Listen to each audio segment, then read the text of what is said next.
Ótimo. Então, enquanto nossas crianças seguem, você vai abrindo aí a sua Bíblia no capítulo 1 da primeira carta de Paulo aos Coríntios. Nós vamos ler os primeiros 9 versos. Nós vamos dar continuidade à nossa série de mensagens com o tema geral Eu Creio. Nós estamos encerrando praticamente, domingo que vem nós encerramos essa série de mensagens e nós vamos encerrar fazendo um culto um pouquinho diferente. Nós vamos ter assembleia domingo à noite, né? No próximo domingo nós vamos ter assembleia de profissão de fé. Nós vamos ter irmãos que vão ser encaminhados às águas batismais no culto de Natal. Então domingo que vem à noite nós teremos profissão de fé, nós teremos assembleia e nós encerraremos essa série de mensagens com um culto um pouco diferenciado, especial, onde nós vamos fazer uma sequência de aprendizado ao longo do culto e em um determinado momento nós ouviremos a profissão de fé dos nossos irmãos. Então convido você, já agenda aí, deixa guardado na sua agenda, domingo que vem nós teremos um culto especial, não só porque é assembleia, né, vai acontecer durante o culto, mas porque nós vamos fazer profissão de fé, que nós vamos dar continuidade na ordenança que nos foi dada por Jesus de ir por todo mundo, fazendo discípulos, batizando-os em nome do Pai, do Filho e do Espírito Santo. Mas nós hoje vamos tratar dentro da nossa sequência de doutrinas que nós estamos estudando, nós vamos falar hoje sobre a igreja.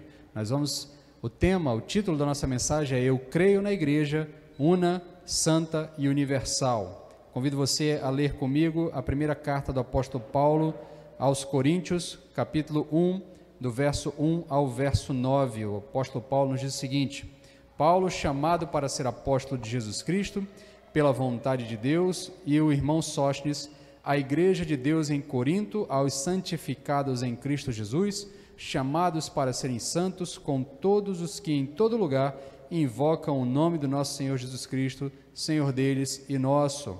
Graça e paz sejam convosco da parte de Deus, nosso Pai, e do Senhor Jesus Cristo.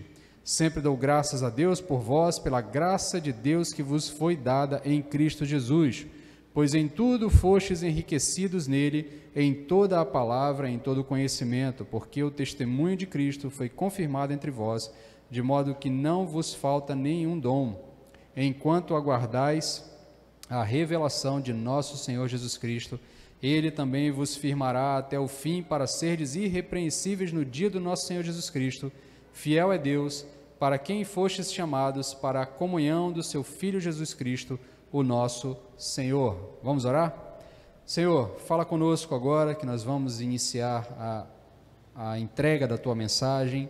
Abre os ouvidos de quem precisa Te ouvir, destapa os olhos de quem precisa Te ver, atrai a atenção de quem precisa ter atenção em Ti, converte os corações que precisam ser convertidos, ajuda-nos a entender a profundidade, ajuda-nos a entender a importância de sabermos o que é a igreja e por que cremos na igreja.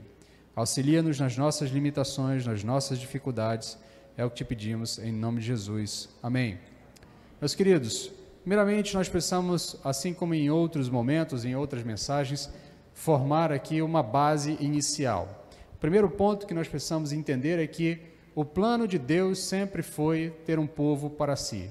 Desde o Éden, quando Deus criou todas as coisas, Ele criou o ser humano, Ele criou Adão e Eva e, consequentemente, toda a raça humana para formar um povo para si, um povo que fosse reflexo da sua imagem e semelhança. Por isso que o texto bíblico em Gênesis diz que Adão e Eva foram criados à imagem e semelhança de Deus. Ali nós não entendemos que seja algo antropomórfico. O que queremos dizer com isso? Antropomórfico não quer dizer que Deus tenha braços e pernas, que tenha uma cabeça, que tenha 2 olhos. Então, quando o texto diz que fomos criados à imagem e semelhança de Deus, não é porque Deus tem braços e pernas, que tem uma cabeça, que tem 2 olhos, ou tem uma forma humana. Quando o texto diz que fomos criados à imagem e semelhança de Deus, é para que refletíssemos a natureza de Deus.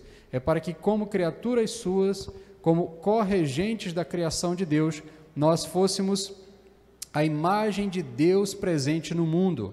Por isso, o texto bíblico diz que Adão e Eva são a imagem e semelhança de Deus. Deus sempre criou para si um povo, desde o início. desde o início. Esse é o plano de Deus.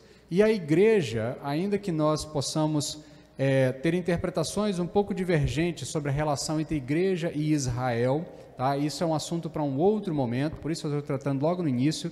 Nós não vamos aprofundar nessa discussão, ainda que haja interpretações diferentes sobre a relação da igreja com Israel, se a igreja é a sucessora de Israel, se a igreja é um intervalo entre a ação de Deus com Israel ou não, se a igreja substitui Israel. Esse não é o ponto da noite, mas o ponto principal é entendermos que o plano de Deus sempre foi ter um povo para si, e a igreja é parte desse plano.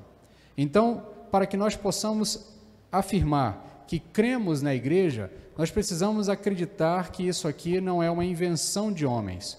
Nós cremos que a igreja é parte do plano de Deus. Deus morreu, Cristo morreu na cruz para resgatar para si um povo, e esse povo é composto pela igreja.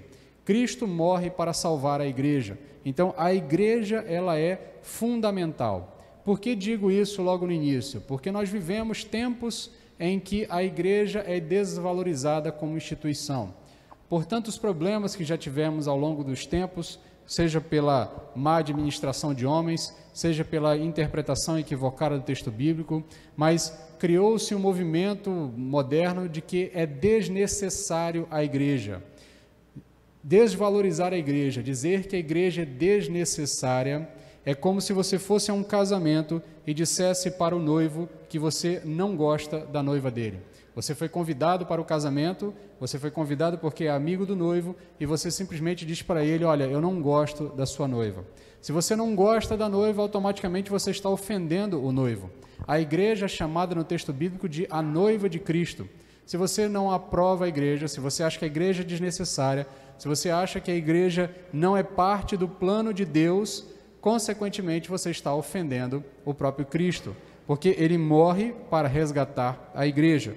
Então, nesse quesito, o que eu quero que você entenda inicialmente é que a igreja é bíblica. Não há possibilidade de ser cristão fora da igreja.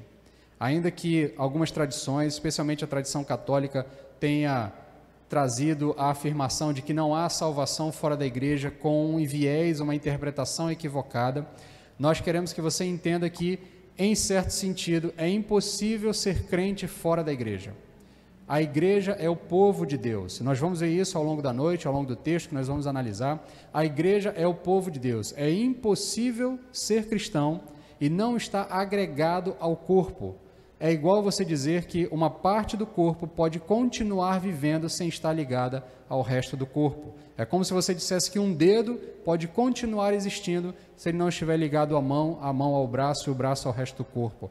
Então, inicialmente, você precisa entender que a igreja é essencial. A igreja é parte do plano de Deus. A igreja é o ápice do plano de Deus. A igreja é a imagem de Deus presente na terra. Este é o plano de Deus, formar um povo para si, e este povo é a igreja. Por isso, nós precisamos entender que o fim último do homem, como diz um catecismo antigo, o fim último do homem é glorificar a Deus e encontrar nele o prazer eterno. E ao glorificar Deus, e para glorificar Deus e encontrar prazer eterno, em Deus, você precisa estar inserido no corpo de Deus. Você precisa estar inserido no corpo de Cristo. Por isso, o apóstolo Paulo nos diz lá em Tito, na carta de Paulo a Tito, capítulo 2, verso 11 e 14, porque a graça de Deus se manifestou, trazendo a salvação a todos os homens, para que, renunciando à impiedade e às paixões mundanas, vivamos neste mundo de maneira sóbria, justa e piedosa, aguardando a bendita esperança e o aparecimento da glória de nosso grande Deus e Salvador, Cristo Jesus, que se entregou a si mesmo por nós, para nos remir de toda a maldade e purificar para si um povo todo seu, consagrado às boas obras. A igreja é o objeto do sacrifício de Cristo. É pela igreja que Cristo morre. Logo, é impossível acreditarmos ou nos envolvermos com Deus em sua plenitude, ignorando a igreja. Então, os movimentos modernos, e assim eu encerro essa primeira parte, essa parte introdutória, os movimentos modernos que tentam induzir a nós, ou a muitas pessoas, de que é possível ser igreja sem estar inserido no corpo de Cristo, ou apenas vivendo em sua casa, sozinho, compartilhando alguma coisa via internet, comungando com pessoas isoladas pelo mundo através das redes digitais, isso não é ser igreja. Igreja é se envolver com o corpo de Cristo, e é porque Cristo morreu pela igreja que nós valorizamos a comunhão presencial, a comunhão física, a comunhão local. Por isso eu quero que você entenda que a igreja é o povo de Deus. Ignorar a igreja, esnobar a igreja ou achar que a igreja é desnecessária, é ignorar a vontade de Deus, é ignorar o próprio Deus, é ofender o próprio Cristo, é desvalorizar o sacrifício de Cristo. Então, a partir do texto de 1 Coríntios, nós temos algumas lições para nós, algumas afirmações que nós podemos fazer sobre a igreja, do que nós cremos sobre a igreja. A primeira coisa que nós cremos é que ela é um povo separado por Deus e para Deus. O apóstolo Paulo começa no verso 1 ao verso 3 dizendo o seguinte: Paulo, chamado para ser apóstolo de Jesus Cristo pela vontade de Deus, e o irmão Sóstenes, à igreja de Deus em Corinto, aos santificados em Cristo Jesus, chamados para serem santos, com todos os que em todo lugar invocam o nome de nosso Senhor Jesus Cristo, Senhor deles e nosso, graça e paz sejam convosco da parte de Deus, nosso Pai, e do Senhor Jesus Cristo. A igreja é o povo de Deus tirado do mundo e separado do mundo para a vontade de Deus e para Deus, para fazer a vontade de Deus. Muitas vezes fazemos algumas interpretações equivocadas sobre o sentido original da palavra. Às vezes tentamos rebuscar a nossa teologia eclesiástica a partir dos originais. A palavra no original, lá no grego, ela significa eclésia. Eclésia, se você traduzir ao pé da letra, eclésia ou eclesia, me perdoem, eu não domino o grego por completo, mas a palavra no original significa assembleia. Assembleia no sentido de pessoas chamadas para fora. E aí, às vezes, a gente tenta atribuir à expressão eclésia ou a palavra igreja como se a igreja fosse um povo chamado para ir para fora fazer alguma coisa. Mas no sentido original, esse chamado para fora quer dizer o quê? As pessoas eram chamadas para fora de suas casas para se reunirem em um lugar para resolverem alguma coisa. Porque as assembleias no tempo grego, no período grego, as discussões políticas eram feitas em praças públicas, então você fazia uma assembleia, uma eclésia, você chamava as pessoas para se reunirem, para então debaterem alguma coisa. Então, ainda que haja um sentido na missão da igreja de ir ao mundo pregar o evangelho, quando nós falamos em igreja como um povo chamado para fora, a ideia é que é um povo chamado de um lugar para outro lugar, para ali ele então encontrar razão de existir. Nós somos o povo chamado por Deus e para Deus. Nós vivíamos nas trevas e a partir do chamado de Deus salvífico nas nossas vidas, nós fomos chamados para compor um povo que foi chamado para a santidade. Por isso o apóstolo Paulo diz que a igreja de Deus em Corinto, aos irmãos que são chamados por Deus para a santidade, para a santificação. É o povo chamado por Deus, chamado para compor um corpo local, mas que está ligado a um corpo espiritual. Ainda que nós façamos parte de um corpo local, nós somos chamados por Deus para fazer parte de um corpo local, nós ainda assim estamos ligados a um corpo maior, a um corpo universal. Por isso a igreja local é local, mas ela está ligada à igreja universal, ao corpo de Cristo. E igreja universal aqui, entendo, não estou falando da igreja universal, estou falando da igreja no seu sentido universal, uma igreja que é composta de todos aqueles que foram chamados de onde estavam, foram chamados das trevas para a luz, para compor o povo de Deus. A igreja é de Deus, mas ela está em Corinto. A igreja é de Deus, mas ela está em Porto Velho, Rondônia. A igreja é de Deus, mas ela está no bairro Olaria e deram a ela um nome local, temporal, chamado Igreja Batista Olaria. Mas ela ainda é a igreja de Deus. Ela não é a igreja dos irmãos fulano de tal, ela não é a igreja da família tal, ela não é a igreja do pastor tal, ela é a igreja de Deus. No caso do texto que nós estamos lendo, é a igreja de Deus em Corinto, No nosso caso, é a Igreja de Deus em Porto Velho, Rondônia, no bairro Olaria, na rua Júlio de Castilho. Então, meus queridos, a igreja é o povo de Deus, chamado para ser parte desse povo, para compor um povo que Deus está moldando e transformando para ser a imagem e semelhança de nosso Senhor Jesus Cristo. A igreja, ela se move nessas duas dimensões, na dimensão local e na dimensão espiritual. Nós somos cidadãos de dois mundos. Nós estamos ligados a uma igreja espiritual, a uma igreja universal, a uma igreja que é composta por todos os irmãos, desde o início da igreja até o dia da volta de nosso Senhor Jesus Cristo. Mas nós estamos ligados a um corpo local, vivendo a esperança e a expectativa da volta de nosso Senhor Jesus Cristo e exercendo no corpo local aquilo que Deus tem nos dado como bênção, aquilo que Deus tem nos dado como bênção, tem nos dado como dons.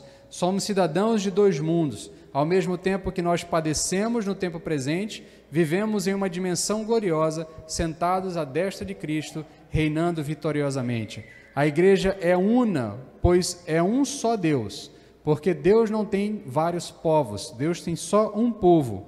E exatamente porque Deus tem só um povo, a igreja é una, é uma única igreja. Nós não estamos espalhados em diversas igrejas, nós estamos espalhados em agências locais, mas ainda assim somos uma única igreja, porque há apenas um Deus e esse Deus tem apenas um povo. Como Paulo nos diz em Efésios capítulo 4, verso 5, há um só corpo, um só Espírito, como também fostes chamados em uma só esperança do vosso chamado, há um só Senhor, uma só fé, um só batismo e um só Deus e Pai de todos, que é sobre todos, por todos e está em todos. Una, pois comungamos do mesmo Espírito. Una, porque temos uma única esperança. Una, porque temos o mesmo chamado, uma mesma fé, um mesmo batismo, um único Deus, um único Pai, um único Senhor. Por isso, a igreja é uma igreja una, é uma igreja unida, é uma igreja coesa, porque ela está ligada pelo mesmo credo, porque ela está ligada em uma realidade espiritual e uma realidade local, mas ela está ligada por uma mesma confissão de fé. Por isso, no próximo domingo, quando nossos irmãos se apresentarem diante de nós, confessando a sua fé em Jesus Cristo, nós, como igreja local, representantes dessa igreja universal, diremos a eles se o que eles estão confessando é a mesma fé que nós confessamos. Se eles confessam a mesma fé que nós, eles serão recebidos na nossa igreja, eles serão agregados ao nosso povo, eles serão integrados a essa igreja, porque nós não estamos espalhados em diversas igrejas, nós somos um único povo, com uma única fé, com uma única crença, um único Deus, porque Deus não tem diversos povos, Deus tem apenas um único povo que Ele está juntando para si, que Ele está moldando para si, que Ele está santificando para si, e Jesus Cristo há de nos entregar diante do Pai no dia da sua volta, santos, puros e irrepreensíveis. Nós somos um povo único porque nós temos um dono, nós temos um único dono. A igreja é de Deus porque ela foi comprada por Deus com o sangue de Jesus Cristo, como o apóstolo Paulo diz aos presbíteros de Éfeso, na sua despedida ali no livro de Atos, capítulo 20 e 28, o apóstolo dando orientações aos presbíteros, ele diz o seguinte: cuide bem da igreja que Deus comprou para si com o sangue de seu Filho. A igreja é propriedade de Deus. A igreja não pertence ao pastor, a igreja não pertence à família A, B ou C, a igreja não pertence aos irmãos A, B ou C, aos irmãos mais velhos, à diretoria, ao presbitério, ou quem quer que seja. A igreja pertence a Deus, porque Deus comprou cada um dos irmãos com o sangue de seu Filho Jesus derramado na cruz. O preço do seu pecado foi pago por Jesus Cristo na cruz, e isso lhe torna propriedade de Deus. Nesse sentido, você precisa entender uma coisa, e aí eu vou usar uma frase que é do tempo moderno, e você aplique à sua vida e entenda ela. Se nós somos parte de Deus, se nós somos pertencentes ao corpo de Deus, porque Deus nos comprou, se nós somos o corpo de Cristo, Cristo pode dizer a nós: meu corpo, minhas regras. Logo, a nossa vontade não importa, o que importa é a vontade da cabeça, o que importa é a vontade do Senhor sobre todo o corpo. Por isso nós nos debruçamos no livro que nos revela a vontade de Deus, Por isso nós lemos, por isso nós meditamos, por isso nós buscamos saber aquilo que Deus deseja para nós através do livro onde Ele revelou a sua vontade, porque nós somos corpo de Cristo, nós somos propriedade de Deus, nós fomos comprados com o sangue de Cristo, logo nós fazemos a vontade do Pai. Um hino 465 do HCC, que nós já cantamos em outros momentos, que o hino Crer e Observar, na sua estrofe, ou melhor, no seu refrão ele diz: crer e observar, tudo quanto ordenar, o fiel obedece ao que Cristo mandar. Essa é a vontade de Deus para a sua igreja, que nós façamos a vontade do Filho, que nós obedeçamos à vontade do Filho. Por isso que Deus, o Pai, colocou o Filho como cabeça e Senhor da sua igreja, como o Senhor do seu povo. Embora Jesus Cristo reine sobre todas as coisas, Ele é o Senhor de todas as coisas, inclusive daqueles que não fazem parte do seu povo, mas Ele é o cabeça do povo de Deus, e o povo de Deus é pertencente a Deus, porque Ele foi comprado com o sangue de Cristo na cruz. Quem manda na igreja é o seu dono, quem manda na igreja é Jesus Cristo, a vontade que a igreja faz é a vontade de Jesus Cristo. Se você quer saber se uma igreja é bíblica, se você quer saber se uma igreja de fato é uma igreja que pode ser chamada de Igreja de Jesus Cristo, ou uma igreja que de fato você pode comungar da mesma fé com Ele, é só saber se essa igreja procura fazer a vontade de Jesus Cristo, ou se ela procura fazer a vontade dos homens que a coordenam temporariamente ou temporalmente. Se ela é uma igreja que faz a vontade de Cristo e busca fazer a vontade do Pai, fazer a vontade do Filho, fazer a vontade do dono da igreja, essa é fatalmente, certamente, uma igreja bíblica. Porque essa igreja deseja fazer a vontade de Deus, e porque ela deseja fazer a vontade de Deus, ela entende que a igreja é um povo que foi chamado à santidade. No verso 2, o apóstolo Paulo nos diz que nós somos o povo chamado à santidade. Deus está organizando um povo para si, um povo para ser santo, um povo chamado para fora do mundo das trevas onde vivia, para formar um povo à imagem e semelhança de Deus, para um povo santificado, um povo puro, um povo que agrada a Deus, santo e irrepreensível. E esse processo de santificação se dá em duas realidades. Nós, em Cristo, já somos santificados, como o próprio apóstolo Paulo diz no texto que nós lemos, que nós somos o povo santificado em Cristo Jesus, a igreja de Deus em Corinto, aos santificados em Cristo Jesus, em certo sentido, ou melhor, em certo sentido, a partir do texto bíblico, nós entendemos que em Cristo nós já somos santos, em Cristo nós já fomos santificados. O sangue de Cristo derramado na cruz é suficiente para perdoar meus pecados passados, presentes e futuros.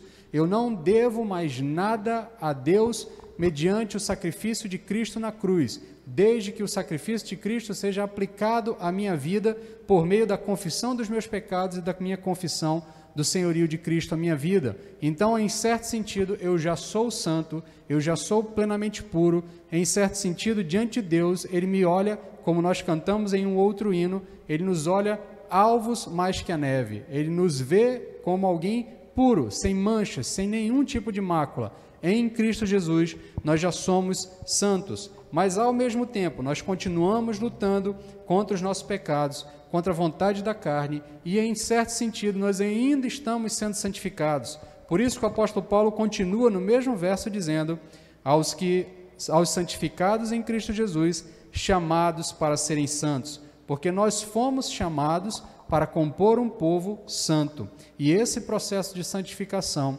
é uma via de duas mãos, em que Deus nos santifica, mas nós também procuramos a santificação. Nós não esperamos passivamente, nós não abusamos da graça de Deus derramada sobre nós. Nós entendemos que o sacrifício que foi feito por nós custou um preço altíssimo ao nosso Senhor. Por isso nós temos ojeriza, por isso nós temos horror ao pecado e fugimos do pecado. Se nós não vivemos assim, logo nós não estamos vivendo como pessoas que foram transformadas pelo sangue, não foram transformadas pela ação de Cristo Jesus, Logo, se não vivemos uma vida de busca incessante pela santidade, talvez nós precisamos rever se de fato nós fomos transformados pela obra de Cristo. Então, o cristão, a igreja, aquele que é parte da igreja, ele não vive como se fosse alguém do mundo, alguém que não vive em padrões bíblicos, alguém que vive alheio à vontade de Deus. Pelo contrário, aquele que é pertencente à igreja, aquele que é pertencente ao povo de Deus, ele busca viver em santidade, porque ele entende que ele foi chamado à santidade.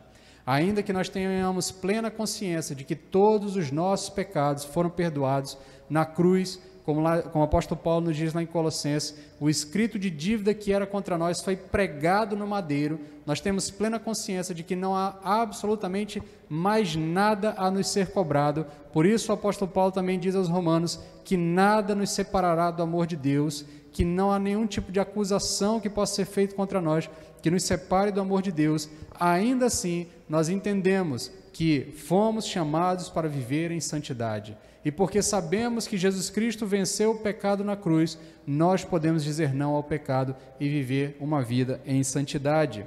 Por isso, meus queridos, a igreja é um povo que foi chamado à santidade, um povo que foi chamado para ser santo. Por isso a igreja de Cristo, a igreja de Deus, é uma igreja santa, é uma igreja una, é uma igreja única, é uma igreja santa e santificada. Quem está em Cristo é chamado para ser santo, é chamado para continuamente ser transformado e moldado à imagem de Jesus Cristo.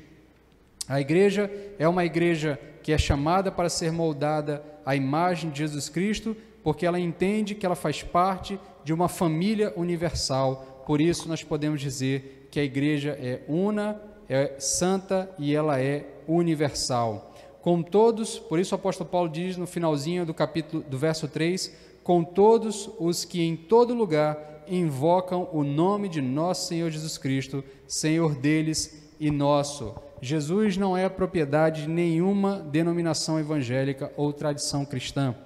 Falhamos muitas vezes em perder tempo nos degladiando internamente, brigas entre tradicionais e pentecostais, reformados e não reformados, calvinistas e arminianos, protestantes e outras tradições cristãs. Nós passamos muito tempo brigando internamente e não entendemos que, na verdade, nós fazemos parte de uma grande cadeia histórica que vem sendo desenvolvida e Deus é o Senhor de tudo isso.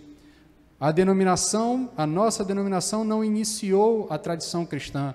A nossa denominação é herdeira de uma grande história que já vinha sendo escrita antes dela, e nós somos devedores de homens e mulheres que vieram antes de nós, por muitas outras tradições das quais nós não temos contato mais, mas eles construíram, pavimentaram a estrada que trouxe o Evangelho até nós.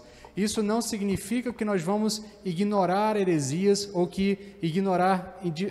ignorar diferenças interpretativas. Nós temos a plena liberdade de discordar de nossos irmãos em certos pontos. Contudo, naquilo que é essencial, naquilo que é básico, naquilo que é parte da fé única, nós somos um só povo e confessamos uma só fé.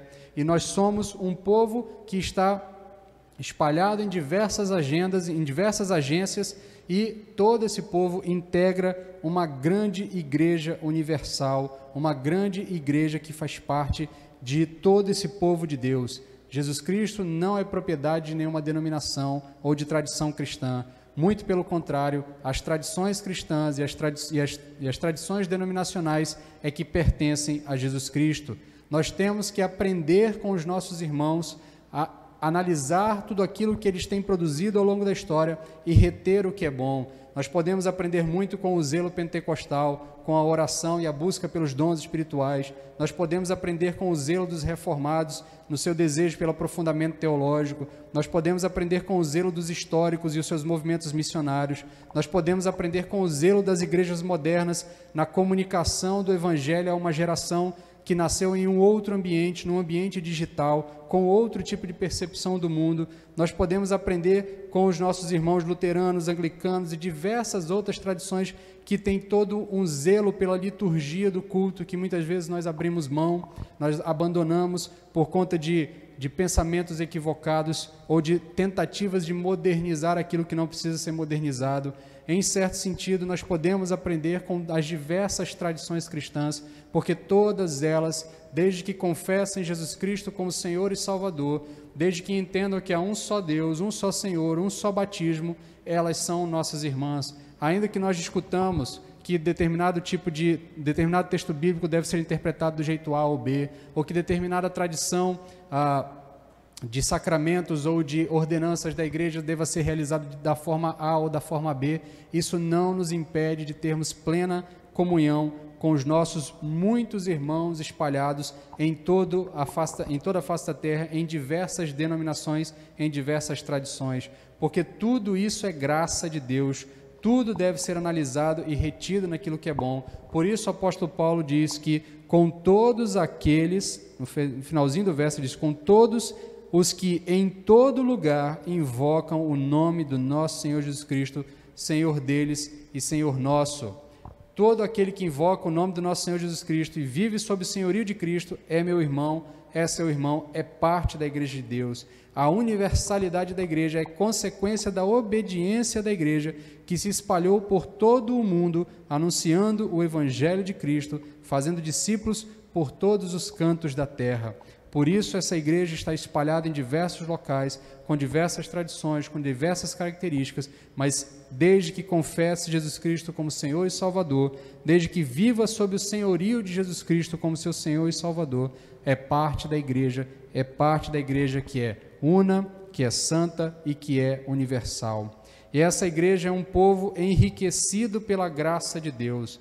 No verso 4 até o verso 7, a parte A, o apóstolo Paulo diz: sempre dou graças a Deus por vós, pela graça de Deus que vos foi dada em Cristo Jesus, pois em tudo fostes enriquecido nele, em toda a palavra e em todo o conhecimento, porque o testemunho de Cristo foi confirmado entre vós, de modo que não vos falta nem o dom. Essa é a parte A do verso.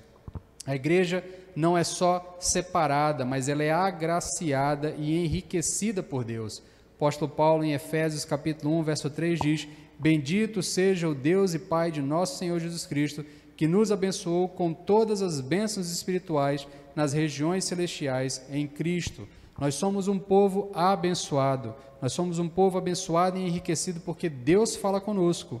Deus fala conosco por meio da sua palavra. Por meio da sua palavra nós temos todo o conhecimento.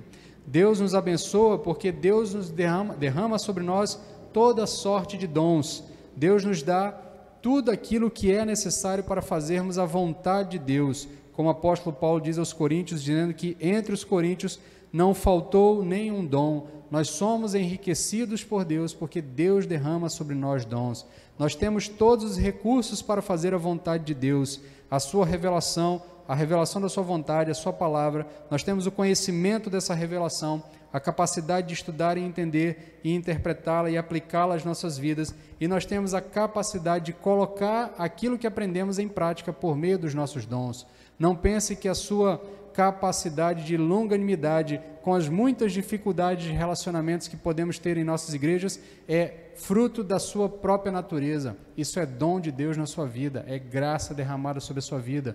Aquela sua preocupação insistente em orar pelos seus irmãos é graça de Deus na sua vida, é o dom da misericórdia derramada sobre você. A sua capacidade de ler o texto bíblico, interpretá-lo e tirar dele o entendimento necessário para aplicar a vida de Deus, aplicar a vida dos irmãos da igreja, é graça, é dom de Deus derramado sobre nós. Nós temos todas as ferramentas para fazer a vontade de Deus, porque Deus está juntando um povo para si e está preparando esse povo para que esse povo faça a sua vontade.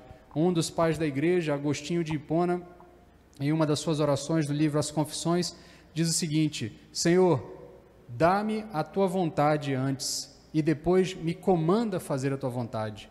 Coloca no meu coração a tua vontade e depois me comanda a fazer a tua vontade. É assim que Deus faz conosco. Deus nos dá as ferramentas e depois então Deus nos manda fazer as coisas. Se Deus lhe colocou nessa igreja e essa igreja tem necessidades em diversas áreas, não fique pensando que Deus vai enviar um emissário especial. os dons são derramados na igreja de Deus, Deus lhe dá as capacidades para fazer aquilo que for necessário. Por isso você está nessa agência local ou em qualquer outra agência que você esteja integrado. Não fique esperando que um emissário especial apareça para resolver os problemas. Confie no Deus que provê toda a sorte de riqueza, toda a sorte de bênçãos espirituais. Nós lemos esse texto de Efésios que eu citei anteriormente, e muitas vezes pensamos em só coisas metafóricas, como se isso não tivesse nada a ver com o dia a dia do chão de fábrica da igreja. Quando o apóstolo Paulo diz que Deus nos abençoou com toda sorte de bênçãos e de riquezas espirituais, e quando ele aqui em Coríntios diz que Deus nos abençoa com toda sorte de dons, abençoa a igreja com tudo aquilo que é possível em matéria de dons, ele está falando das coisas locais, do dia a dia, das coisas corriqueiras.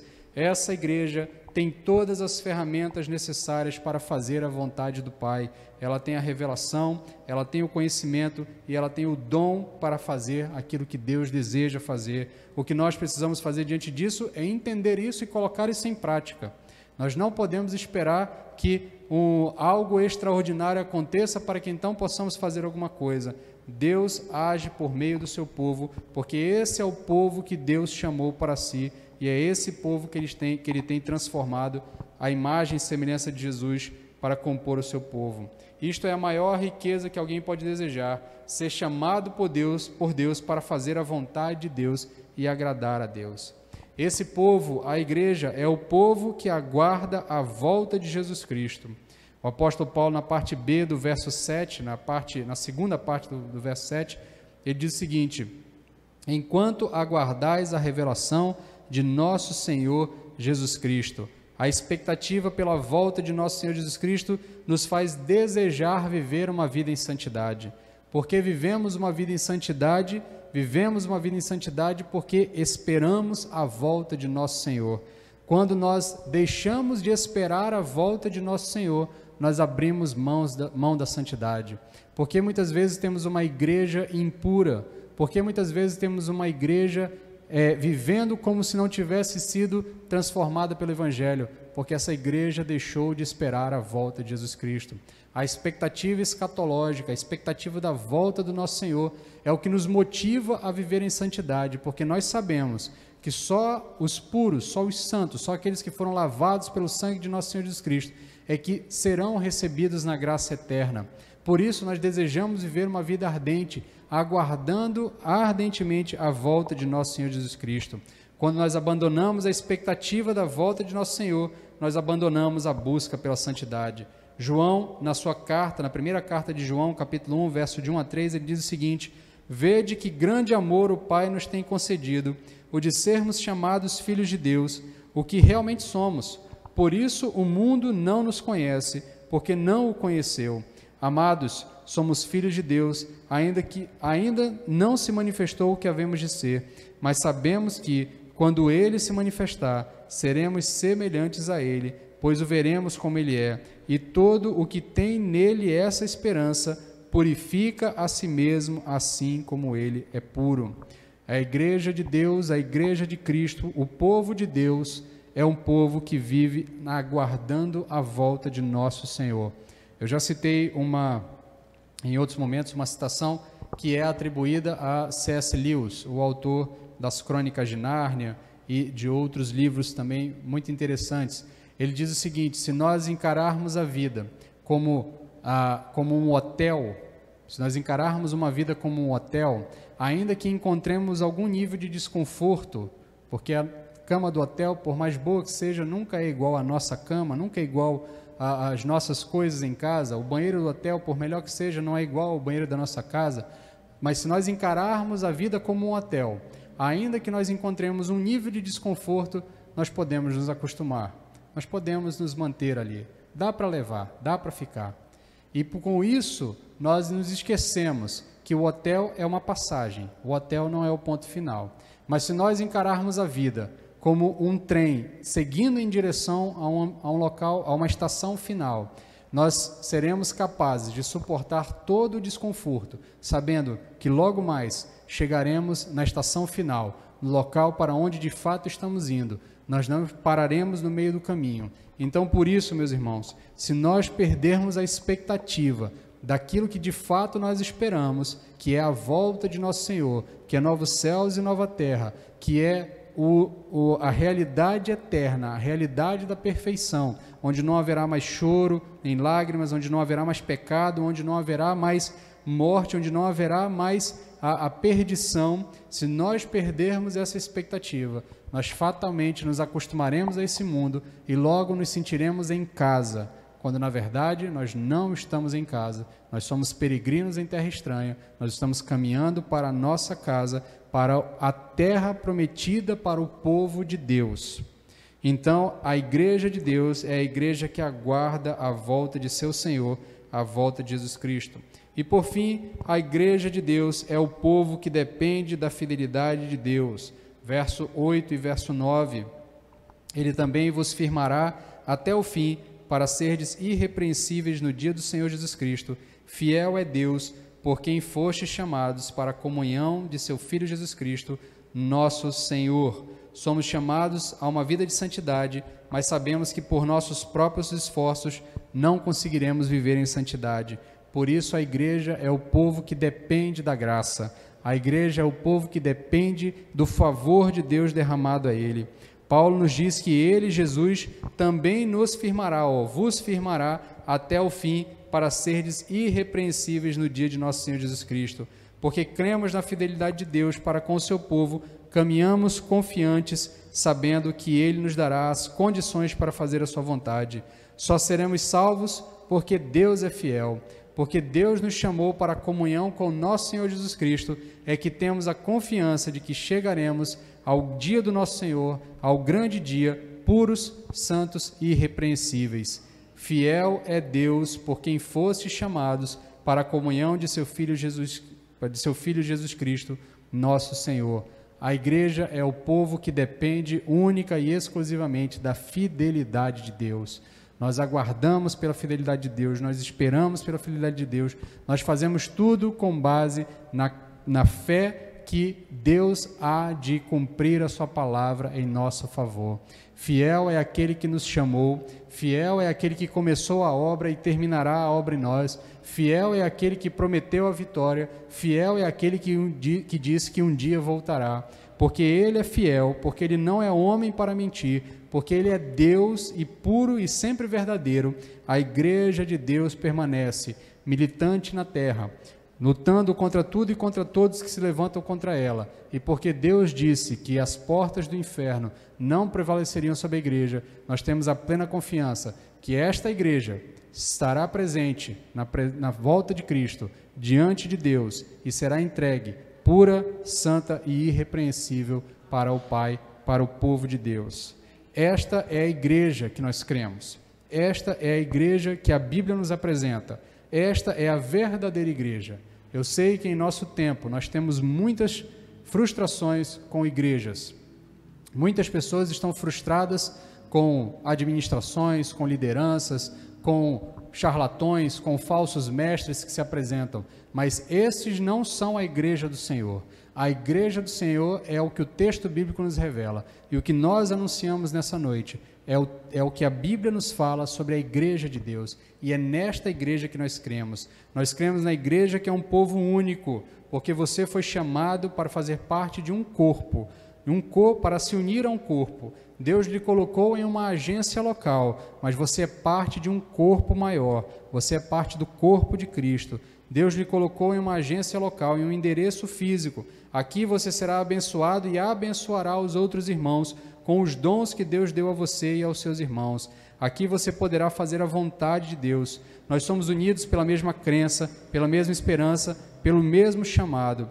A igreja é uma unidade composta por diversas pessoas chamadas por Deus e para Deus. A igreja já é santa e está sendo santificada. Ainda que nós não experimentemos a perfeição nessa vida, nós já temos a plena convicção de que diante de Deus somos perfeitos, estamos totalmente livres da culpa. Por isso o apóstolo Paulo diz que nenhuma condenação há para aqueles que estão em Cristo Jesus. Por isso Deus usa o seu povo, Ele usa a igreja porque a igreja é uma unidade composta por diversas pessoas, chamadas por Deus, para viver uma vida em santidade, esperando a santificação eterna. E a igreja é universal, a igreja é católica no seu sentido original da palavra. Católica tem a ver com universalidade, com catolicidade. Ela é uma igreja, ela é universal, ela é católica, porque não há várias igrejas, há uma única igreja, um único povo, um único Senhor. A igreja de Deus é maior do que as agências locais. A igreja de Deus é composta por todos aqueles que confessam Jesus Cristo como Senhor.